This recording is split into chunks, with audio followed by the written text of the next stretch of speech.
নবম জাতীয় pay scale নিয়ে সরকারি কর্মচারীদের বহুল প্রত্যাশিত সুপারিশ চূড়ান্ত করতে যাচ্ছে পে কমিশন।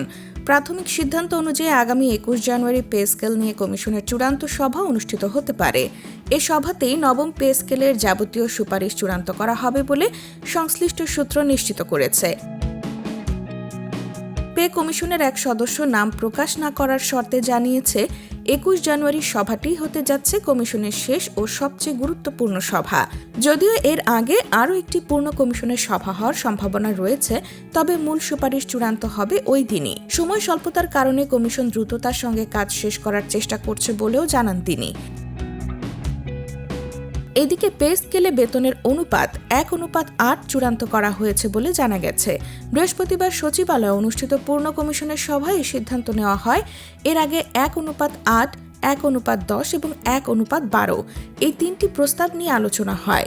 শেষ পর্যন্ত ১:৮-এই একমত হন কমিশনের সদস্যরা।